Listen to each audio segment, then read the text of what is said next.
Okay, that's recording. And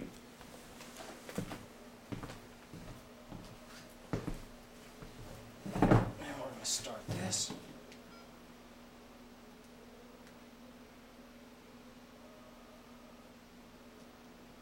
Congratulations on your purchase and welcome to Philips.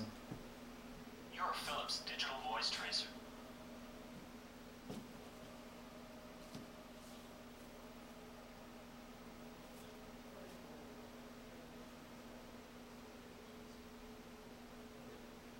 Congratulations on your purchase.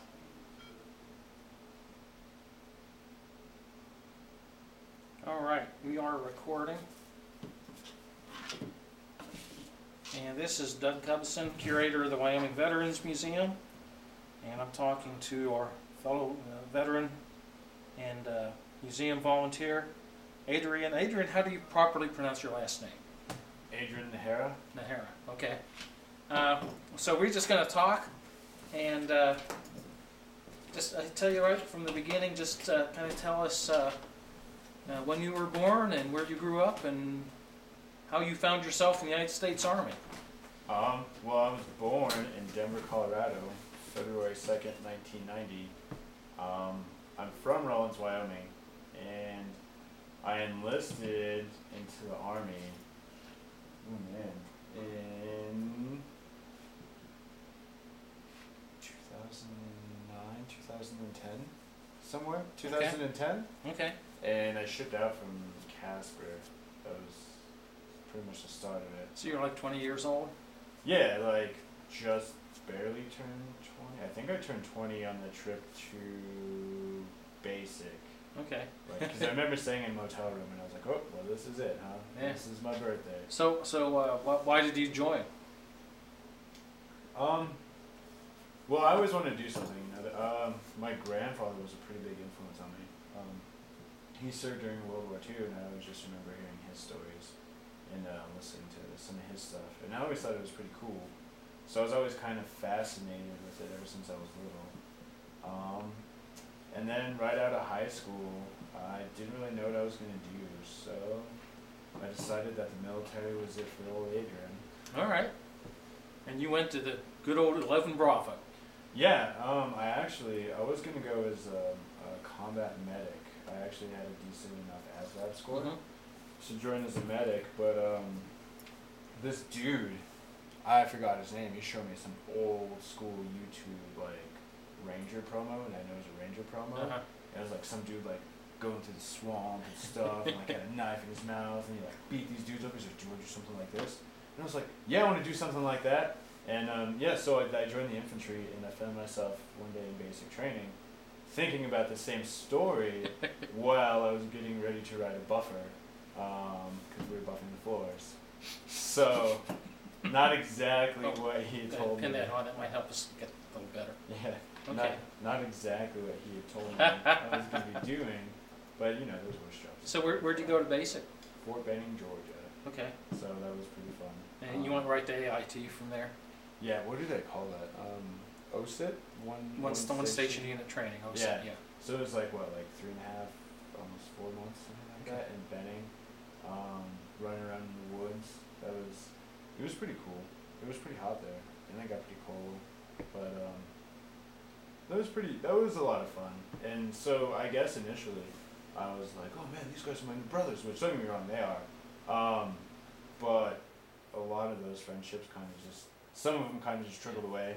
And then I met my real family when I got to my unit. Okay, so you went to Fort Drum? No, I went to Hawaii. Hawaii initially. Okay. Yep, that's my only duty station. Okay, was Hawaii. Okay. So I was in the 25th ID out of Hawaii. Okay. I was with the 2nd Battalion, 35th Infantry Regiment, Cacti. All right, 235. Yep. Yeah, it's my Cacti family out there. And yeah, that's when I guess all the real fun really began, was when I got to my unit. Okay, so do you remember when you showed up at the unit? Ooh. It was summer. I remember that. I forgot when. But the first thing I remember was landing in Hawaii, and it was at night. and I was like, oh man, this is gonna be fun. I was actually really sad initially for like the first month that I got stationed in Hawaii, because being from around here, I wanted to go to Alaska, like hunting, fishing, all that stuff. And I was like, Hawaii, what the fuck am I gonna do in Hawaii? So you didn't have a request that assignment. They just. Nope, they gave it to me. All right. It was like pretty much half of my basic training we went to Alaska or Hawaii. A few went straight to Ranger School, and then like one dude went to Korea. Oh, and one dude went to Germany. Yeah. So most of us were like in Hawaii or Alaska. But yeah, the first thing I remember was like some dude was sleeping there, and I was on the phone with my mom, and some dude just walks up and kicks him because he was in uniform. Some dude in a van pulled up and walks in and just kicks him. He was like, "Get up, we're not sleeping here." And I was like, oh man, it's basic training all over again. And so I got there, and they just like put us in some random room for the night, and the next morning someone came by and woke us up and like, PT. So we just ran around with a group of brand new dudes, just like, oh, just ran around the quad a bunch. So we did that, and then we reported to First Sergeant. So First Sergeant Pool Tossi, he's a pretty cool dude.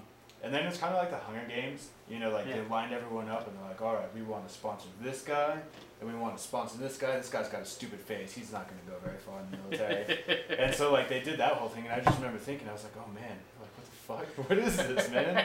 So yeah, after the thinning out process that occurred, I ended up in Alpha Company in 3rd Platoon, and I bounced around for a little bit when I first got to my platoon. But initially I went in as just a rifleman, just a regular door kicker. And then eventually they found out I was pretty alright PT, because the standards for our platoon, and actually our company, because they were super rangerific, even though none of us are rangers, super rangerific. It was a 280 or higher, so if you didn't make a 280, you automatically got kicked out of the company. So they put you in a different company if you didn't make that. So once they found out I was pretty good at PT, and I was a pretty bigger dude, like I got stuck with the 240, go figure that. And so that's really where I got my start, I guess, is weapons squad. Now, did you guys, when you arrived there, did you know you were going to Afghanistan or nope. going on a deployment? No? Okay. Nope, had no idea. So it was actually a little bit after. Man, I want to say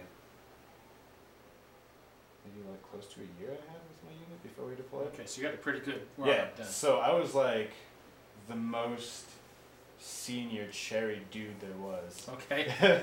So I was like the senior cherry.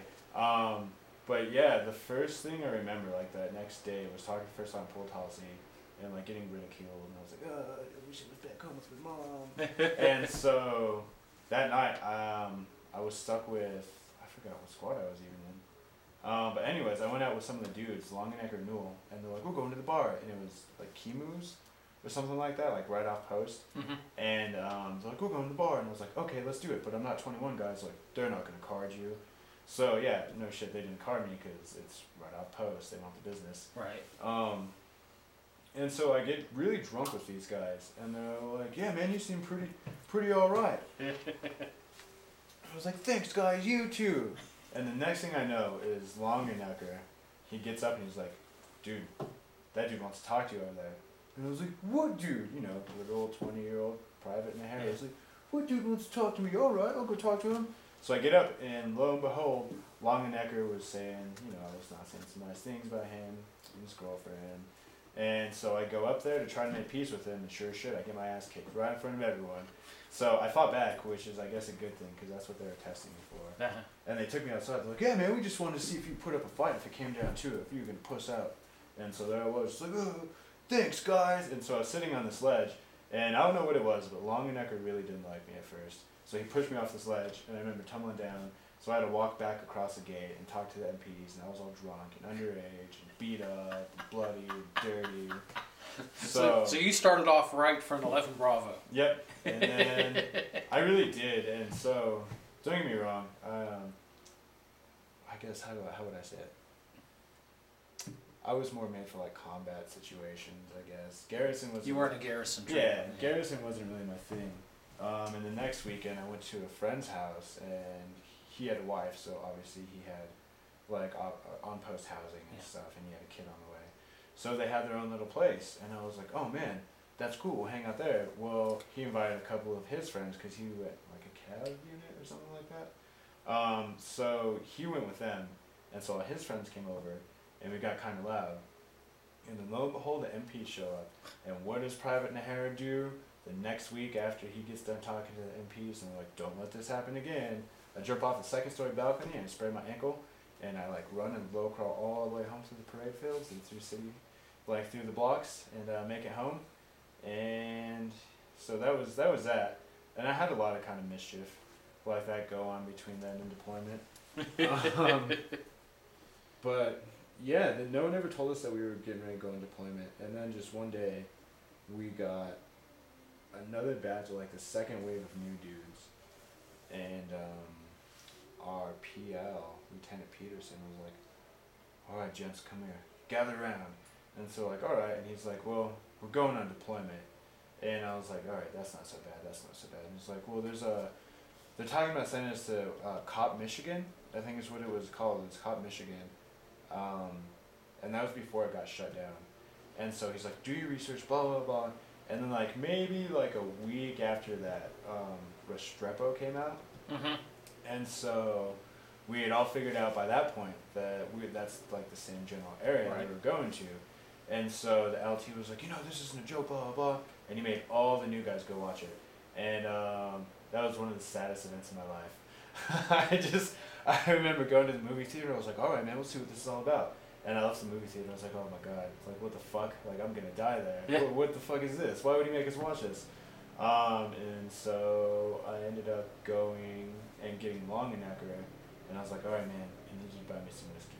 So I made him buy me a fifth of Jack, and I just sat in my room and cried all night. I was like, this is it, man. This is it for Adrian. I'm not going to make it past this. And so eventually I got over that. And the guys I really felt bad for were Dubas and Hennis. They were the last wave of new guys before we deployed. So they weren't there very long. They were there for not even an entire month. Oh my God. They got sent to our unit. They're like, hey, you have 3 days to get all this stuff packed because we're going on deployment in the next 2 weeks. So they got to our unit, had to sell a bunch of stuff, to buy a bunch of stuff, to fill their deployment bags.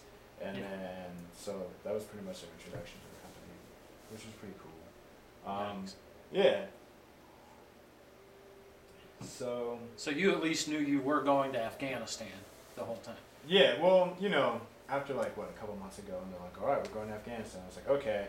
And then we really started to pick up our training after that. I specifically remember that actually. We did a lot more training in the Kahukus, which is like the mountain area of Hawaii, our range out there. And then in the gulches were like this huge deep valleys, straight up and down. It was like straight jungle, and it was terrible. So we did a lot of stuff, just hiking and hiking and hiking. And I remember one day, some sergeant major was coming in, and he was coming in to look at us. And he was like, hey, you seem pretty good. I was like, hey, thank you. I was like, hey, thanks. I appreciate that. And he was like, but I'll tell you one thing. He's like, you're going to get broke off in Afghanistan. And so I was always pretty decent at PT, and I kind of got a little bit sad about that. I was like, well, what do you mean? He's like, well, I had some pretty big dudes, some pretty squared away dudes too. And he's like, it broke him off, ate him up, and just spit him back out. And so after that, I was like, oh, shit, man, maybe I'm not doing something right. So since I was in the weapons squad, we really, really picked it up. And actually, before we deployed, we went to NTC, like a little before we deployed. So we went to NTC, and during deployment, we got trained as an FTF platoon, Focused Targeting Force platoon. Okay. And the reason we got that was because at NTC, we didn't know, but I guess they were doing like kind of a best platoon. They were scouting out the best platoons out there with the best performance. And our weapons squad got put in for like the best weapons squad that went through NTC, that rotation. And then we got a couple other dudes that got put in for, what are those called? ARCOMs? Yeah, it wouldn't be Army Achievement Medal. I think it was an ARCOM. For like doing good and like showing their like skills on the battlefield and stuff like that. So we got some spotlight drawn to ourselves. And so one day, I forgot his name. He was the lieutenant colonel? Lieutenant commander? Yeah. Some lieutenant colonel came down, and he was like, hey guys, just let you know you're doing really good stuff, blah, blah, blah. And we got picked, us and someone from 227, a platoon from our, like, sister battalion next door, 227. We both got picked as, like, top, like, performing deployments at NPC. So we got chosen to do this FTF stuff, and so on deployment, we had like, I don't know, 2 months, maybe close to 3 months worth of training with some soft dudes. And I think I have like one picture of one of them, and I think it's Craig maybe. So these guys super cool, super cool. They showed us like long range shooting. They showed us how to streamline our gear, to like climb buildings in gear. And so initially what they told us is we're gonna be like, I don't know how to say it. They would give us hit packets, like, cause there was a special forces like little group on our little fob. We were at Fob Joyce initially on deployment. Okay. I guess so. I got there in like April of 2011, maybe. Yeah, that would seem to make sense. Something like that. Yeah, April 2011 would seem to make. Yeah. So. From what you were saying, it seemed to make sense. I was there, and that's when we first got there. And oh, where's Fob Joyce? I know where Fob Joyce is. so it's kind of by Jeff and Jalalabad. Yeah, that's right. It's off the JBAD Air Base, but it's a separate. Yeah, so it's like Yeah. we were like a kilometer away from Pakistan. So we were. Yeah. Oh. Oh man. In the Kunar Valley, in the Pesh River province. Is that right? I think Pesh Valley, Pesh River Valley, and Kunar Province. Something. We were like up in there. So yeah, one of the things that I really fucking hated the most is since we were so close to the Pakistani border, we would get shot at from these little motherfuckers from the hills up there, and we couldn't shoot back because they were technically over the border. So those little assholes would just sit over there and shoot at us, and we weren't allowed to shoot back. So that kind of sucked. And then, yeah, so I guess within like our first 3 days there, we were set to go on our very first mission, and it was a night mission we were supposed to go out on. And so every platoon has like that guy, and this for us was Specialist Harrington. Specialist Harrington came from Korea, and he was like, "I know this and this and this and this and this and this," and didn't really like know that and that or that or that. So he was kind of just like talking himself into a grave, and everyone ended up hating him. So even though he was like not the smartest guy, they put him in a team leader position. Like, all right, you have rank over some of these guys. We'll give you a chance. And he's like, I won't let you down. And so the first day on deployment that I specifically remember being in country, I'm like, God damn, it's so fucking hot here. And we were getting ready. We were doing PCCs and PCIs, and Harrington was in charge of first squad, maybe second squad, and he was like, all right, we're good to go, Sergeant. And so Sergeant Sherlock was like, are you sure, Harrington? He's like, I'm sure. And he's like, all right. And so Sergeant Smith went around and checked everyone, and sure as shit, Harrington's guys didn't have all their stuff. And so all the squad, he was platoon sergeant. Yeah, and all the squad leaders got smoked because one team leader like didn't thoroughly check them. And so all the squad leaders were getting smoked, and we just had to stand in a parade rest and just watch them all get smoked. And so Harrington was standing in the middle, and Sergeant Smith made him wave to everyone while they're doing push-ups. So everyone really loved this guy right now. And so later that night, we were supposed to go on a mission, and scouts had left like maybe an hour before us, and we kept getting a bunch of reports like, oh, we got a broken ankle, blah blah blah. And the place where they were landing was like so rocky that, and nobody's really used to walking in knobs in the mountains yet. That whole area is just nasty terrain. Yeah, just really just awful terrain. Yeah. So like 2 people broke their ankles, and one dude really sprained their ankle. And these are like dudes that went to like ranger school, like fucking, you know, like one dude. Yeah, but you were wearing nods, right? Yeah, and I was so like, you have no. If you haven't done a lot of night work, I remember that's like work. It's like looking in a TV. Yeah. It's like you're trying to walk in a TV. And it's hard to explain to people. Yeah. You can either see There's really no, far there's away no, or really yeah, there's close. no depth perception. Yeah. Yeah. I remember the first time I used it, it was like, whoa. What is this? Yeah. So yeah, we were doing that, and we kept getting all these reports, and it was our time to get ready to wait for the bird. Well, they canceled the mission like right before the bird came in, and we didn't have enough time to clear off the landing zone. And where we were, there was like a building here, and then the LZ was here, so we were staged here. And the birds are always supposed to come in, and like this is a mountain, and this is a mountain. So they're always supposed to come in this way, and land this way, or this way. Well, the bird came in this way and landed like this. Yeah. And so what had happened is he created like an updraft Mm-hmm. with all like the buildings there, and that rotor draft or whatever you call it. It picked up, you know, those like palletizing things, the aluminum pallets that the Air Force uses. Well, there was one right there by the LZ. He just picked it up. And picked it up and flung it across. And I just remember seeing people flying left and right. And Harrington and I were standing right next to each other. And so this thing bounced off of him and flung me this way, and it pinned me underneath it. So like it was on my leg, and I was leaning back, looking up at the sky, and I was like, "What the fuck just happened?" And the next thing I remember is I heard someone screaming. It's like, "Ah, it hurts so bad, it hurts so bad." And I looked over, and like right in the ditch was Harrington holding his leg. And so the medic came up, Doc Rose came up. And he's like, "What's wrong?" He's like, "Don't take my leg, don't take my leg." And I remember looking over at him in the nods, and Doc lifted up his leg, and it just went like that, and the bones went out. Because like, those aluminum pallets, that was like the aluminum loading pallets that they put on C-17s or C-130s. Those things are big. They're like 3 foot by 3 foot. Yeah. Those things, it fucked him up. Oh, man, I wouldn't want to be hit by one of those And things. so, I always thought it was kind of funny. I feel bad sometimes. Actually, I don't feel bad. All this dude wanted to do was like deploy and like get his deployment patch and all this, and like he wasn't even in the country long enough to earn his first Hadn't deployment been check. 30 days, yeah. Yep, not even a deployment check. So like, he got hit within the first like 3 or 4 days. Went back, and so that mission like got canceled. And the first real mission we went out on was a KLE, and I will never ever forget this mission. We didn't take any fire, we didn't any of that. It was a pretty easy mission. Super beautiful country. I don't remember where we were, but just gorgeous. I remember flying in and looking at the river, and it was like the bluest river, like the bluest water I'd ever seen, and it was just so green in those valleys. And I was like, wow, man, it's really beautiful here. I could see, like, I would love to live here.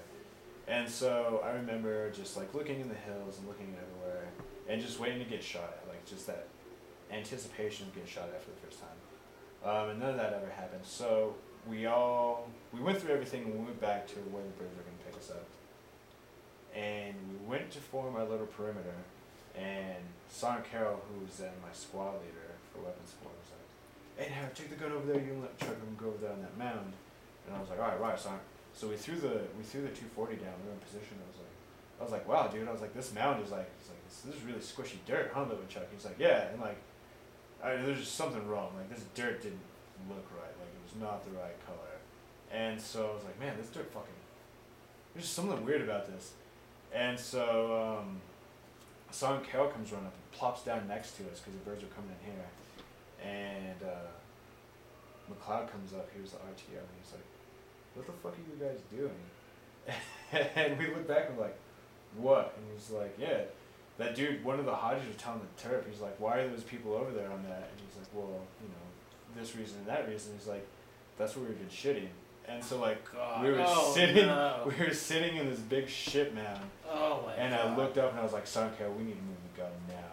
And he's like, "Too late now, birds are coming in now. Birds are coming in." He's like, "Put your head down, so put your head down so none of the debris picks up and hits you and nothing hits you in the head." And I was like, "Negative, Sergeant. I'm not putting my fucking head down in this." He's like, "Najera, put your head down." And I was like, "Negative, Sergeant. This is shit. I'm not putting my face down in shit." And he was like, "Yeah, you are." And he puts his big ass hand on my fucking head and just squishes it into the pile of shit. So the entire ride back, Litwin, Chuck, Sergeant Carroll, and myself, I'm just covered in shit. We're separated from everyone else. I can't drink out of my fucking Camelback because of shit in the mouthpiece. And yep, first combat mission I ever ran was getting my face shoved in a big old pile of shit. And so, welcome to Afghanistan. Yep, welcome to Afghanistan. Here we ask whose shit it was. Yeah, it was A&A. It was a bunch of hot shit. And that's even nastier, man. Yep, it really was. I knew the answer, but it really was. That was a real sad time for me. No, I mean, I don't know. We had a bunch of funny little things like that. But I guess the first mission I remember like taking contact was, this was within, like I said, like the first 4 or 5 days before we knew we were getting trained as like the FTF platoon. So we were providing convoy for our Echo company, and we were pulling guard on the side of the road. We were in a herringbone, and it was my time to go to sleep. I don't know, it was like, when I got down, it was like 1 o'clock in the morning. And so finally, I went to sleep in the truck, and within like 15 minutes, I was just, and it woke me up. I was like, what the fuck? What the fuck's going on? And sure as shit, I forgot to show Ferguson, Private Ferguson, how to operate the Mark 19, because I was in weapons squad, so I know how to operate all the heavy machine guns. Right. And so, Ferguson like assures me, he's like, I know what I'm doing. Like, I was paying attention, I know what I'm doing. I was like, are you sure you know what you're doing? 19's really that's really easy to jam. Yeah, and he's like, no, Yeah. I know what I'm doing. I know what I'm doing. I was like, all right. And I specifically remember arguing with him before I went to sleep. And right in the middle of the firefight, what happened? Just ka-chunk. And I was like, Ferguson, what the fuck? He's like, I don't know what I'm doing. I don't know what I'm doing. So he ran out of ammo. Instead of doing the ghost round, right, like you're supposed to do with the Mark 19, this motherfucker didn't do it. And so he went to do it, and I heard ka-chunk. And I was like, all right. Well, he didn't know what was going on, and he flipped him in backwards, because he took him out, and he flipped him in to where the head was facing this way. So when I got up there, the rounds were shoved in backwards. I was like, Ferguson, what the fuck are you doing? Like, what the fuck is your goddamn problem? And he's like, I didn't know. And so we're taking fire, and I have to fucking crawl up there and figure this thing all out. And so that was like my first experience really like taking contact. And I remember going up there, and I was like, oh man, like, this is taking a really long time right now for everything to happen. And it probably only took like 30 seconds for me to like get those rounds out, like pry them out, and then put it in there right, and then get it working, and get the Mark 19 up and firing. But man, it felt like fucking forever. And so that probably only lasted like, I don't know, 5 or 10 minutes, because they had me walk the Mark 19 up to some house we were taking fire from, and then the birds came in and they just did a couple, whatever they did, hellfires maybe, and just schwacked those dudes that were hanging out in the little lot. So that ended pretty quick, but that was the first time I got in contact. Wasn't really anything like I expected, and I guess I went in with a notion. Before we deployed, Sergeant Robinson actually, Staff Sergeant Rob, he was cool as fuck, man. He was super duper cool, 10th Mountain dude, Ranger dude, and on like his goodbye speech, like he was like, cause it was just McLeod and I that were under him, cause he hated new guys. So of course he took us, because we were the most squared away assholes there were. They were new guys. So he like singled us out, and he was like, you know, Afghanistan's not as bad as you think it is. Like everyone hypes it up to be like super super terrible. It's not. He was like, just keep your head about you, blah blah. And I specifically remember this like came in at a different point in the mission, but he was like, yeah, I'm glad I went though, because it was something. He's like, I had a picture in my mind of being an infantryman. And that's exactly what I got to do, is be an infantryman. And I remember thinking about that, not in this mission, but like a later mission. And it was cool, because like that's exactly what I did when I pictured like World War II or stuff like that, like people just hiking in the shittiest terrains with like rockets on their back, grenades on their chest, and like getting ready to go get it. And I specifically remember that, because that's what we were doing. You know, it was like we were walking around with mortars and rockets and grenades, and just waiting to take contact. But man, that first time was nothing compared to what was to come. You know, I thought I was gonna shit my pants. I was like, oh, time's going by so slow right now. But yeah, once you get that first couple out of the way, it's alright. It's not too bad, actually. So yeah, Ferguson got chewed out after that. Pretty big, actually. He wasn't allowed in my vehicle anymore after that. And then it was kind of weird, because we had a PL, Lieutenant Peterson, who was like super hardcore, super Christian. Was he ROTC or West Point? Or? He was West Point. He was West Point. Yeah, okay. like just super Christian though. And here, don't get me wrong, like tactically, very smart dude. Like very good. Just super duper Christian, and I hated it, because he was like one of those LTs where he was like, we can't have Sports Illustrated, what are they, calendars, because it's against blah blah blah blah blah. And we're like, right, yeah. come on, sir. Yeah, the infamous General Order Number 1. Yeah. Yeah. So never allowed any of that under him and stuff like that. Super good though. And it was funny. I do remember going through town one day, because I was his gunner when he was still there. And his thing was the heart and minds, right? Like, we gotta win the heart and minds of the people. and that's how we're gonna win this war, gentlemen. That's how we're gonna do it. And Sergeant Carroll was like hardcore invasion of Iraq, like got blown up like 15 different times in Iraq, off in the head. Yeah. And he was like, if anything fucking moves and doesn't look like it belongs there, Kill it. dude, yeah. And so he was one of those dudes. He's like, fucking kill it. He's like, if anything else, terrain denial. If they can't pop their heads up, they can't shoot at us, right? And we're like, right. So if anything's wrong, kill it or terrain denial. Like that was his big thing. And so, you know, all the gunners obviously were trained to like, if something looked wrong, like, hey, get the fuck out of here with your 50 cal, with your M4 or SAW, whatever you had up there. And so I remember running around one day, and there was all these people that kept running right in front of our truck, and it would stop. And I didn't like it, so I was always pointing my 50 cal at them. And one day I hear up over the radio, because like I'm going to town, like I'm lazing these little motherfuckers that won't get out of the way. I'm like, get the fuck out of the way, like I will fucking shoot you, I will shoot you. And right after that, I hear up over the radio, like, yeah, he's like, I don't know what's going on, you guys. He's like, just be on the lookout and be really friendly. He's like, I'm smiling, I'm waving. He's like, no one's waving back. And he calls up to me specifically. He's like, Harry, are you waving up there? I was like, yeah, Roger, sir, I'm waving. He's like, hearts and minds, hearts and minds. I'm like, get the fuck out of the way. I will shoot you. I will fucking shoot you. Like, yeah, no, sir, I'm waving. I don't know what's wrong with these people either. Well, you know what the 10th Mountain did? We'd take plastic bottles, you'd fill them full of water, just chuck them right off their windshield or off their heads, and that'd get their attention.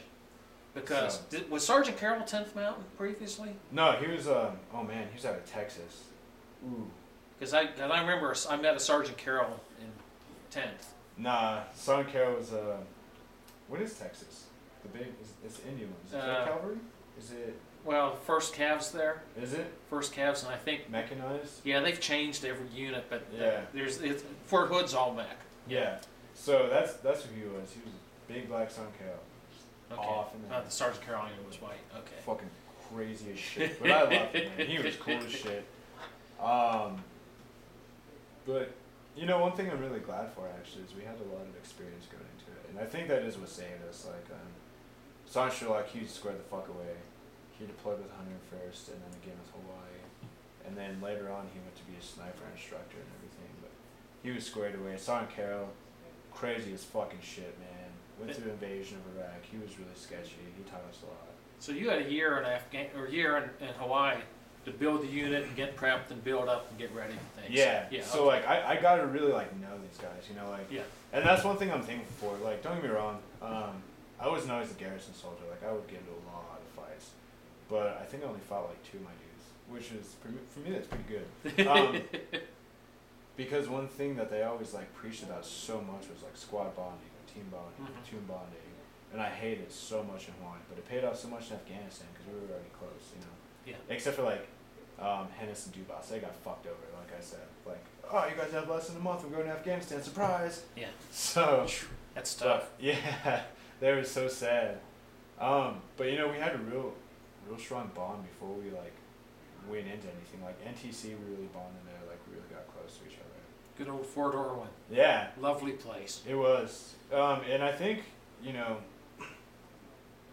like Bedoy, he was my very first team leader. Super fucking cool, man. Super square away dude. He was in Iraq, but he was like later in Iraq. So even though he deployed, like he would still keep me in check. He's like, I have a deployment. I've never even seen combat. Like, blah, blah, don't get complacent. Like, and so he would always make sure I hit on the little things. And like that really came back into play like later on, you know. And then I think like one of the first missions that I remember running after getting accepted into the FTF thingy, and during that whole thing was, we called it Operation Special Forces Cleanup, because we rolled out with SF. We were actually the QRF, which was QRF for the Special Forces. Yeah, and they were like, yeah. We got mock spun up one other time before that, and it's always one of those things where like, we got like 30 fucking people out there, we don't know how many guns there are, they have a goddamn like fucking mega transformer robot, and like just shittiest information someone could possibly give you. And that's the information that we had to rely on. And so I remember going in there, and we flew with the soft pilots, and that was some scary fucking shit, because they fly map of the earth. Yep. And so we flew a lot anyways. We never really drove anywhere. We always flew places. Mm-hmm. So we were used to flying by that point, but getting in there with those guys is so much fucking different. Were those 160th guys? Yeah. Oh, fuck yeah. yeah. And Yeah. so they flew like right Yeah. off the ground and Yeah. they were Yeah. like right above the water and stuff. I'm like, oh my god, what's going on? What's going on? And I will never forget this. I was walking in, and so they had like a Marine. He was like some recon dude and some special forces dude, and we all got the same HVT packet as those guys did because we were all gonna go in. And so they caught their dude, and then they started taking contact. Well, right when we got in and landed, and we were pushing out to back these guys up, we got the over the radio, like, stay back, like, stay the fuck back, blah, blah, blah, blah, blah. And we just see these dudes, like, walk out with this prisoner, and he had the bag over his head. Like, He was HVT? Yeah, Okay. he was the HVT. And so I saw these guys walking out, like, dude, they're just so fucking jacked. And, like, the coolest shit in the world, they called in a JDAM strike, and they bombed that building that shit was coming from right behind them. And so, like, as they were walking out to the helicopter, like, they took a knee, they waited for the helicopter, and right when the second group was walking out with their target, because there's 2 HVTs there, and so right when the second group was starting to walk out, that bomb went off behind them, and like no one looked back, and like they were looking like dead ahead at us, like walking to the bird with the HVT, and like, you know, one of those guys had like, don't look back, don't look back, don't look back, cool guy moment, and so I was like, oh my god, like that's so fucking cool. And so we went in there, and like this is part of the video, and this is like the first time I'd actually ever seen like a dead body. Yeah. You know, and I don't have any of the sound on or anything, but this is just part of it. I think they loaded up like 15 people from that strike, and so we were walking around, and it's weird, you know, sometimes I tell people, like, yeah, man, like, my stepdad and stuff, and, Does he have a watch on it? yeah, Yeah, okay. That's telling you right there he's a bad dude. yeah. Because regular Afghans don't have watches. No, man, they can't afford that shit, No. or anything like that. What No. you need a watch for, man? You need to tell time. Yeah. Yeah, so if he's got a watch on, that means you know he was a bad dude. Yeah. That's camouflage too, right? Yeah, so these guys Okay, yeah. they knew what they were doing, man. They got were- camouflage on. They're serious dudes, yeah. And yeah, it's weird because that's really one of those moments where it takes a toll. Like, yeah, Oh, jeez. blew dude right out of his shoes, blew right out of Yeah. his foot. Yeah, the JDAMs will do that. The Yeah. 2,000 pounders. I did BDI Okay. for an engagement right on the border. Dudes coming across the border, and they Just got smoked. and their hats were blown off them into the trees, and, That's awesome. and nothing left on the ground except shoes, man. That's awesome. Just shoes. Yeah. But yeah, and I think that's really like where I got my real first. Like, don't get me wrong, there was like firefights and like we were like, oh yeah, there's a confirmed kill from this firefight, but we never see anything. But when we walked up and like you can actually see like literal truckloads of people getting hauled out of there. That kind of just like, I don't know, that fucked with me for a little bit after that. I'm not gonna lie. But yeah, and it's funny because one of these dudes, Watson, he's a black dude on here. He's like, hey, he always called me Naharo. He's like, hey, Naharo. I was like, what, man? He's like, man, there's a foot's over here by my head, man. I was like, leave that there, man. We're not supposed to touch that. I was like, don't touch it yet. We gotta like take photographs and like we gotta do all this stuff. Like, what the fuck is it? A damage. Oh man, BDA. Well, BDA, Damage but then they assessment or do biometrics. Yeah, and So then they they had people with the hide systems going through and like fingerprinting dead bodies and stuff. Getting DNA and all that stuff. Yeah, and so that's what they were doing. I was just kind of walking around at this point, bouncing back and forth, checking on my dudes, and yeah. So right after that, we started taking more contact, and we dropped another bomb on some dude in the mountain. But yeah, so that was like my real, like, I guess, like first like real good contact and like real good like where you go in and do BDA and everything like that. Man, there's a lot of body count in there. Yeah. There's some serious body count. There was yeah, like I said, I seen like 15 dudes, and so they had to bring them through different trucks and like fill them up. And what really sucked is after this, we were, oh fuck man, I want to say we were like 8+ miles out from the nearest base, and these motherfucking pilots, these fucking dickheads, dropped us off out there, and they were like, yeah guys, don't worry, we'll be right back for you. And what the fuck did they do? Never came back for us. Never fucking came back for us. So we had all these heavy ass rugs and shit, and I didn't know this at the time. I think I had another video on here, and we called in that bomb drop I was telling you about. Well, it was close enough, like you can see the shockwave roll through on the video, and then the shrapnel that rolls through on the video. Well, I didn't know this at the time, but a piece of shrapnel hit my camelback, and I was like, what the fuck is going on? And so I was leaking, and I was like, what the fuck is that? Because I thought I'd rolled over and like poked something. Nope, piece of shrapnel hit my camelback, and I had no water. So I was black on water, and we had to walk like 8+ miles back. And I have some video through this too. And the shittiest part was... Are you in this video? I'm the one like video. This is my helmet cam. Because I've seen that on the internet. No, man. Right? I don't think so. It shouldn't be. Oh man. Yeah, this was after SF. Yeah, see cleanup. that? Yeah, he's doing the getting the fingerprints right there. Yeah, so we all had to do that because we were trying, like I said, for that FTF thing. We had to like take pictures of everyone, like do the like whatever that is, yeah. and then the fingerprint thingy. Because they have what they have is they have a database, and they also include DNA in that. Because if he's taking DNA in there, and they can actually, like IEDs and things, they can actually track who was messing and who was carrying it because they can trace the colors. DNA. Yeah. So we got trained in that too, like how to do Mm-hmm. like the color thingy, like to tell if people were working with HMEs and like all this other stuff. I want to see if I can find this the bomb drop one because I always thought it was cool. Oh no, there's the mortars. So at first we were trying to get mortars, and the dude was up in these mountains up here. And so he started shooting at us after we like got the trucks in and like loaded up all the bodies on the trucks and shit like that, and then drove off. Well, these dickheads started shooting at us again, and I don't think this is it. It might be. But yeah, we dropped that bomb. No, this isn't it. Well, it's the 60s. Yeah, 60, those are I mean, 60s. those are the late 60s, yeah. And then I think they put like maybe 2 cheese charges on there to try to touch that guy up there at that angle. But yeah, so they never ever came back for us. Never thought to come back, which those fucking dickheads. Maybe this is it. I think this is it, one behind here. But yeah, and I don't think you can see it in the video, but there's shrapnel that flies through. Yep. Yeah, I can see it. And yeah, That's one of those close. motherfuckers fucking nicked my camelback. Is that a JDAM? Yeah. That's a 2,000 pound. That's danger close for a 2,000 pound. Oh, yeah. we had more. I think I got a hold of some of my LT's videos too from the bomb drops because he was the farthest point in the helicopter crash, and so I hope it's on here, but you can see it where he's laying on the rock, like he's crouched up and curled up on the rock, and the bomb hits and it lifts him up in the air and like he plops back down on the rock. But yeah, like it's all really full of bullets and like all the shrapnel and stuff that pierced through it.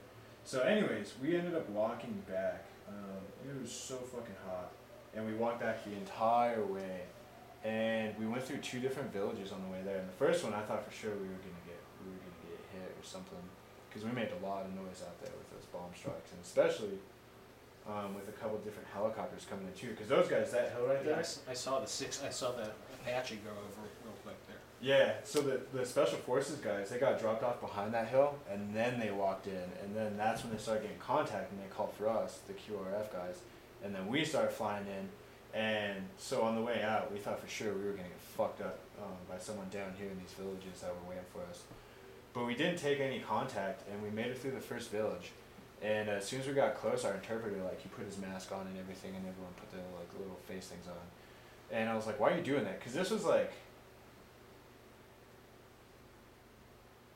second or third. There's a little bird. Yeah, they Is had that a a little bunch. bird or that's a 58? I think it is the one with the little globe on top. Yeah, those are 58s. Yeah. I'm surprised that they could even get, because the 58s are underpowered and they have real problems getting enough elevation, especially when it's real hot. And like the 10th Mountain just parked them. They just threw their hands up and just parked the 58s. And I think the only reason That's an Apache. they even had the air support for us on that mission, honestly, is because we rolled out as some special forces QRF, like their QRF. So we used their pilots to get there and stuff, and that's why they never fucking came back for us. It's because they weren't our pilots. So like, we don't care.